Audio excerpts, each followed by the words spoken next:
If you want to make money, let's figure something else out. And I hate it. Gervonta Davis. It's like when Who do you got? You guys need to fight guys your fucking same size. When you see this fight, do you see like Tank just having his way with Jake? Like given like no? No, I'm gonna tell you this is what I tell Tank, and Tank said it in the interview. I said, Tank, y'all going there doing y'all thing, woo woo woo. And I said, he ain't giving you nothing. Dana White didn't hold back when it came to the showdown between Jake Paul and Gervonta Davis, calling the entire idea flat out absurd. He ridiculed the notion that a YouTube celebrity-turned-boxer like Jake Paul could face a world-class talent such as Davis under what he called weird and uneven terms. White made it clear, this isn't competition, it's choreography. He slammed the fight as being more spectacle than sport, emphasizing that the conditions and weight differences make it impossible to take seriously. To Dana, the matchup isn't about testing skill or legacy. It's about selling pay-per-views and headlines, not boxing. The Jake Paul versus Tank fight is getting really weird. Gervonta looks scared for his life because the rules are out. They're crazy. Oh, so everyone thought that the fight was at 190. Instead it's at 195, and this weight difference is scaring the life out of little Tank. Over 10 3-minute rounds. The next dispute comes with the gloves. Little Tank is used to fighting in 8-ounce gloves. Baby gloves. This fight will be in 12. Hands might be too small. Also, Tank just fought in a 12 3-minute round fight against Roach. Yes, and now he's fighting in 10 3-minute rounds, which isn't too bad. Well done, Jake. Exhibition though, can he win? Yes, he can actually win. It will be overlooked by 3 sanctioned judges. So he can actually still win and knock him out. But here's the trick. It's body punches only. And there's a reason. That's because Tank said, look, this is a bit unfair. I don't want to punch up. I want to punch at my head height. Where does it fall? At Jake Paul's belly. Oof. So apparently we've heard there's no knockdown rules, but aside from that, it's a pretty well-rounded fight. Oh yeah, and there's some drug testing involved. But Jake Paul for the win. Here are the confirmed fight rules for Jake Paul versus Gervonta Davis, and they're already stirring debate. The bout will officially be an exhibition match, meaning neither fighter's record will be affected no matter the outcome. It will feature 10 rounds, each lasting 3 minutes.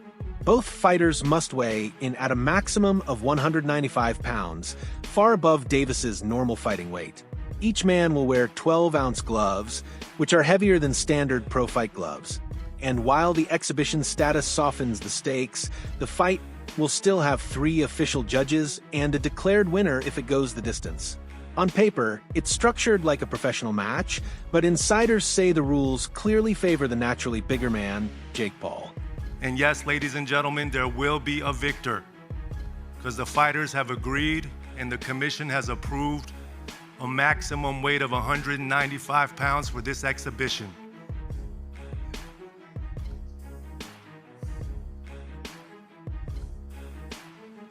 The fight will be contested over 10 3-minute rounds. The fight is 195 pounds, Tank, as you know.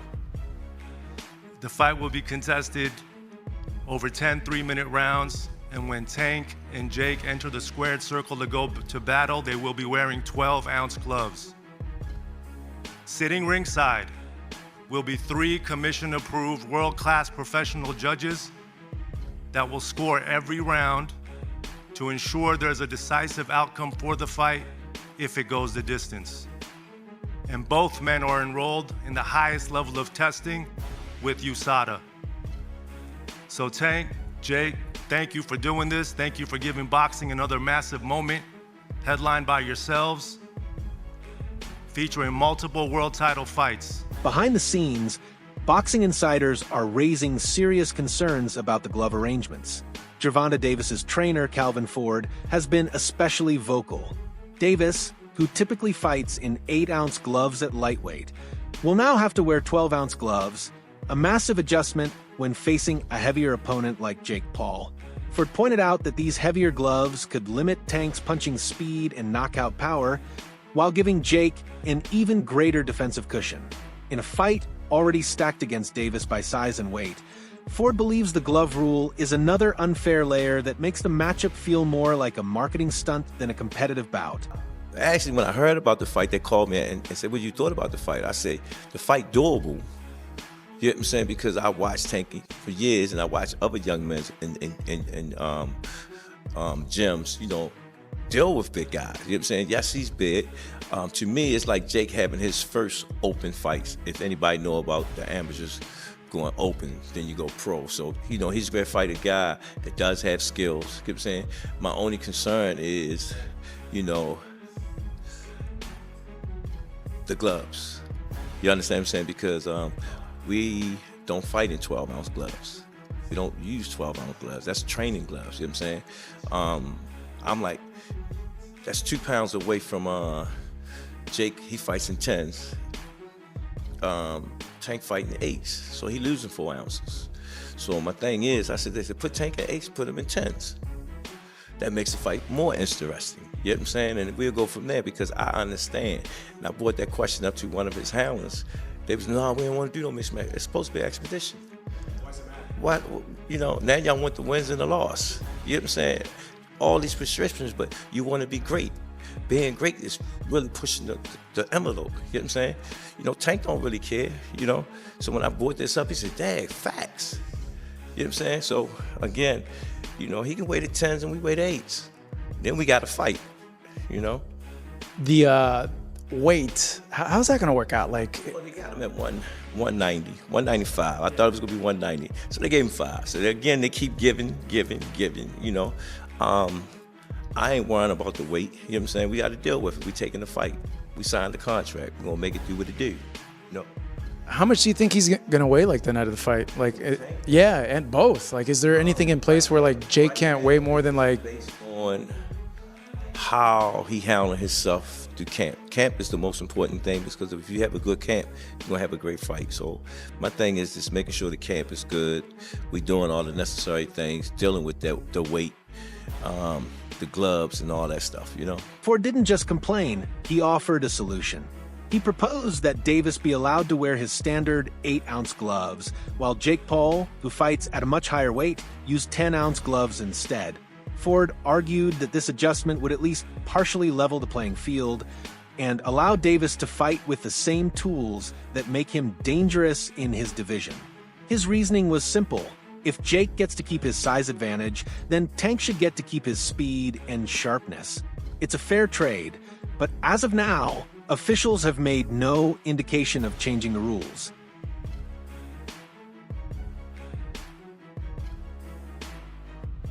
Jake, I see y'all doing all this betting and stuff, right? And I'm looking at the fight because I'm his coach. This is a very serious fight, and I'm a very serious person. My question to you is, where the 12-ounce gloves come from? Why y'all couldn't take 10 and he had 8? Already he giving up 4 ounces of the gloves. I gotta say this because y'all betting all this money. You understand what I'm saying? Yeah, wait. You guys were the ones that wanted 12-ounce gloves, not me. I'll do 8. Fuck, I'll do 4. I'll do 2 ounces. I'll do bare knuckle. Like, I wasn't aware of that. You know what I'm saying? Because I know that he can handle himself. So what do you want? 10 ounce, 8 ounce? What do we want? If he the one said that, I'm gonna go with that. I wasn't aware of that. No, the 12 ounce came from your guys' side. No, it's not. On God, perfect. Then what do you want? 10? No, I didn't say that. So 10 ounces? It don't matter to me. It don't Perfect. matter. It doesn't matter to him. So It back don't to matter. what I always wanted, which was 10 ounces. Great. Well, you just Thank made you for something the- It don't clear to me. matter. You just made something clear to me because I didn't know. Because you fight in 10s, he fight in 8s. Yeah, your You guys' understand side. what I'm saying? So I'm like I 12 can ounces. He's show giving the up emails 4. and the screenshots. I You get guys that. asked for 12 ounces. It's part of negotiation. I get it. No, I let's wasn't do aware it. of 10 ounces, 8. Let's do it. That's great. That's going to make it more exciting for the fans. Thank God. I wanted 10s really badly. Let's do it. Dana White doubled down in his criticism of Jake Paul's matchmaking strategy. He accused Jake of handpicking opponents who are smaller, older, or simply less equipped to challenge him physically. Go fight somebody your own size, Dana barked, echoing the frustration of fans and purists alike. He reminded everyone that the few times Jake has fought someone close to his weight and ability, the results were far less impressive. White also broke down the dynamics of the upcoming fight. Yes, Davis hits harder pound for pound, but Jake's size and frame give him a built-in advantage. Dana put it bluntly, Tank might have the skills, but he's too small to hurt Jake the way he needs to. To him, the entire setup feels like a stacked deck designed for headlines, not fair competition. Gervonta Davis. It's like when you Who do you got? You guys need to fight guys your fucking same size. You know what I mean? Straight up ignored. When you fought Floyd, you are massive. You're a massive fucking dude. Floyd's tiny. And I'm sure when you were training, you're like, all right, I'm gonna hit this guy with a couple punches and grab him, tie him up. And he did hit you with a fucking bomb of an overhand right one time. And you fucking ate it. You ate that punch. Logan's like proud of it. He's like, yeah, I did. Hell yeah, I ate that punch from a 140-pounder. You're damn right, dude. Now, granted, it's Floyd Mayweather, but you're still 200 pounds, dog. You know what I mean? This is why, and I agree with Dana on this, this is why the Gervonta fight makes no sense to me. Because even, yes, Floyd didn't have the punching power Gervonta had, but even if Gervonta lands, I don't see him hurting Jake to the point he knocks him out. So what are we even doing? Where is the idea of this gonna, where's the idea that Gervonta's even gonna hurt him? He may hurt him to the body, you know, whatever. Jake doesn't want to throw as much, but I don't see him one punch knocking Jake out. And, you know, the same thing was kind of said with Logan. Like, okay, Floyd probably won't knock him out, but probably gonna outbox him. I get where Dana's coming from. These things are not meant to be competitive fights. They're meant to make money and to, I guess, scratch that itch of the circus mystery unknown. And Gervonta, I think, hits way harder than fucking Floyd, but he's too small. I mean, your brother's going to be able to, you know, get inside on him, put his weight on him, tie him up. But I don't hate your brother. Your brother's out there doing his thing. But it cracks me up that they want to start suing people that are talking shit when your brother talks more shit than anybody talks. I think the thought process behind it is, okay, so Jake and I are obviously pretty polarizing individuals, and when an echo chamber starts and a rumor mill starts of like staged fight bullshit, which like these fights aren't staged, you know, that's just, it's at that level, it's like almost impossible. I think they think that it affects the business and it affects the brand because people discredit him as actually having legitimate bouts. According to multiple training camp reports, Gervonta Davis has been bulking up ahead of the fight. For the first time in his career, Tank is reportedly walking around at 160 pounds, significantly higher than his usual 135-pound fighting weight. The move is strategic. It helps narrow the gap and offset some of Jake Paul's natural size advantage. Sources close to the camp say the additional weight has improved Davis's durability and punching power, making him a more dangerous and unpredictable opponent. Ford hinted that the bulk up was part of a carefully planned transformation, not just to survive at a higher weight, but to thrive there. While Davis will still be smaller on fight night, this version of Tank could be stronger, more explosive, and ready to prove that skill can indeed conquer size. Gervonta Tank Davis, is my prediction that Gervonta Tank Davis is going to weigh in on the night of the fight against Jake Paul, knocking on 160 pounds. Don't be surprised if he's 157 pounds, something like that. You guys see this footage? Look at Tank. Now, if you know what you're looking at, the guy must be around 150 right now, 153, something like that. And you can really tell when he's sideways. When you look at him sideways and see the depth. See, from the front view, you can't really tell. But when he turns sideways, the guy is a wrecking ball. He's literally a baby rhino out there. And I think that is the idea for him to bulk up and be a little powerhouse out there. And I'm all for it.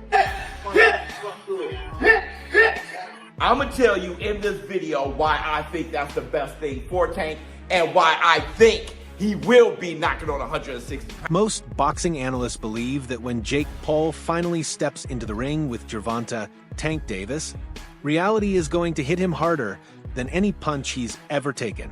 They argue that Davis isn't just powerful, he's a master craftsman, forged through years of elite competition against world-class opponents.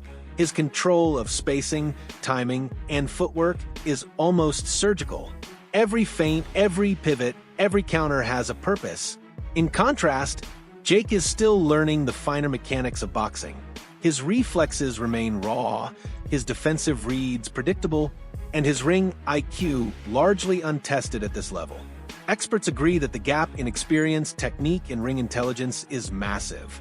So massive that one clean shot from Davis could flip the fight instantly. They warn that Paul may finally discover the difference between training for boxing and truly living it.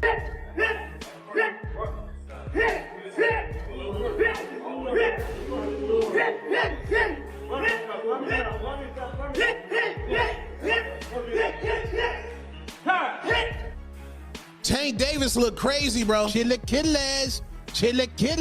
Gervonta Tank Davis hitting a heavy bag in preparation for his Jake Paul fight November 14th down there in Florida. Man looks absolutely amazing. Man looks like a monster. Man looks like precision. Jake Paul cannot take those body shots. You mean to tell me somebody who done fought UFC fighters and a man with Parkinson's disease can take a body punch from Gervonta Tank Davis, and y'all basing y'all logic just because Jake Paul is big? No, Tank's gonna go ahead and put this man to sleep. I'm telling y'all that right now. If Tank don't put this man to sleep, he done let the black community down, he done let boxing down, and he ain't never been that nice. You Tank fans, y'all trying to give him a pass. If y'all said Tank is as skilled as y'all say he is, if he does not put Jake Paul to sleep and stop Jake Paul, his boxing career is absolutely voided. He already don't care about legacy, and just imagine he don't knock out Jake Paul, and now y'all want to say it's not a real fight, it's an exhibition. No, we not giving no passes, bro. This Gervonta Tank Davis, he needs to put Jake Paul to sleep.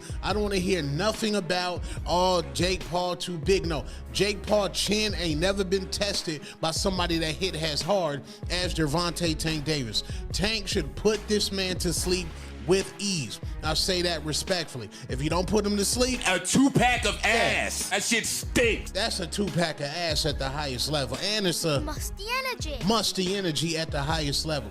Get it together. Get it together. Tank looks amazing. That's the Chilaquiles.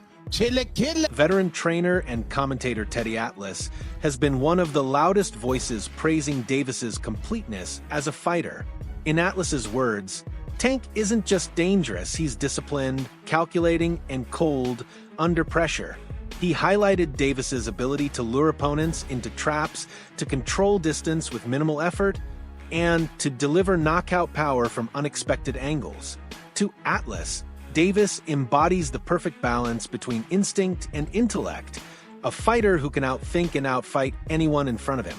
He called Tank one of the few boxers alive who can end a fight with a single punch, but also engineer that knockout 3 rounds in advance. On the other hand, Atlas said Jake Paul's technique is improving, but not refined enough to survive that kind of chess game. His conclusion was sharp. Jake's playing checkers. Tank's already thinking like a grandmaster. With a real boxer, a real world champion boxer, that the only other time he was in for the fans to get mad with that was against Fury's, Tommy Fury, but it wasn't that level, obviously, and all the size things you just rightfully pointed out. But he would have been in there with, I mean, it seemed crazy. You're going to go in there with a guy who was a 2-time heavyweight champ and a gold medalist? Wow. Even though the guy's, at a twilight part of his career, still. And you've given a lot of credit and props to Jake Paul on this show of helping get more eyeballs to the sport, but the way he takes it serious and goes about his approach and his work to this craft, that he does take it seriously. With that being said, when he announces Tank Davis, I'm getting tired of these gimmick fights and him loading the deck up. Whether it was Chavez Jr. or an old Mike Tyson, or we could go on and on with some of the UFC guys and the great Anderson Silva at 46 years of age. Tank Davis, great fighter, current fighter, world champion. We know how good he is. Been a top 10 pound-for-pound guy for you for the last few years now. But he's 5'5" and 135 pounds. This sounds like it would be a 195-pound fight, an exhibition. Wouldn't count on their records. Not a whole lot of other details other than it will be in November, and it sounds like in Atlanta. But I've said enough. I just want to hear your take. What do you make of this news, Jake Paul and Tank Davis? But, and I'm smiling a little bit. But, back in the day, I love the 1800s, 1700s, my friend out there, 1700s, whatever. But I love the old-time fighters. They were catchweights. And there was guys like Sam Langford. I know Sam Langford shouldn't even be compared with this because he's so special. But, I mean, where Sam Langford beat heavyweights. He fought from lightweight to heavyweight. and beat heavyweights. I mean, they're back in the day when you had a lot of great fighters fighting each other in catch weights. You did have some smaller guys fight bigger guys. You know, I mean, and you had them. You had success in spots. So I'm half with tongue in cheek, but I'm half serious because I've been in the boxing business 50 years. Combat sports analyst Luke Thomas offered a different kind of warning. While he acknowledged Tank's unmatched explosiveness and finishing power, he noticed something unsettling during the fight's promotion: a lack of fire from Davis himself. Thomas pointed out how Tank's demeanor at press conferences felt detached, like a man fulfilling a contract rather than chasing legacy. He suggested that if Davis treats the fight as a business move instead of a war, he might give Jake Paul the one thing he's never had in the ring: hope. Luke warned that overconfidence can be deadly, and even an elite like Davis can be caught off guard if he underestimates a hungry, motivated opponent. His message was clear: the only person who can make this fight dangerous for Davis is Davis. The next fight that's coming up is Tank Davis versus Jake Paul. Oh, this is such a circus. Yeah. Look, according to BetOnline.ag, Gervonta Davis is favored -240, Jake Paul is +190. So more than twice the odds for Davis. Davis is a lot smaller, but he's a real serious fighter. I'm predicting a third-round knockout. Ooh. Third round knockout. He's out of there. Listen, I don't know what's the bigger joke, that fight or Tyson versus Floyd Mayweather. We'll talk about that in a second. We'll talk about that in a second. Yeah, this is honestly just disappointing. As a boxing fan, to just keep seeing these circuses happen over and over again. I don't know if the rumor's true, but I heard Floyd was talking about coming out of retirement to fight Crawford. Now that's got some panache to it. That'd be interesting. Yeah, but it would be. I think Floyd will end up taking a loss. Finally. That's the thing. Yeah. I feel like he'd mess up that record. Yeah, and I would respect him for it because we know how much he's tried to protect the record. Take the risk. This is what great fighters are supposed to do. Yeah, but it's interesting because people were saying that Terrence Crawford should retire because he's, 43-0 at this point? Okay. He's like 37 years old. I personally don't think But he's still got the goods, though. Oh, he's got the goods. Yeah, he's still got the goods. Because Canelo was a monster. Crawford had been dominating for a while. Right. And he had only had 2 losses, one of which was Mayweather, very early in his career. But this whole Jake Paul, Gervonta Davis thing, just because Gervonta was supposed to fight Roach. There was supposed to be a rematch because it was, I believe, a draw last time. Yeah. So you go and fight Jake Paul instead? I'm sure it's a much bigger bag. I'm sure it's a much bigger bag. And clearly that's what it's about. It's the bag, you know? Yeah. I mean, pretty soon they're going to have Denzel Washington fighting somebody. They're going to start putting old men. I mean, they've already putting old men in the ring. As long as before the fight, Denzel looks at his watch and goes, 16 seconds. I'm with it. Drop your thoughts below, and don't forget to like, share, and subscribe for more breakdowns.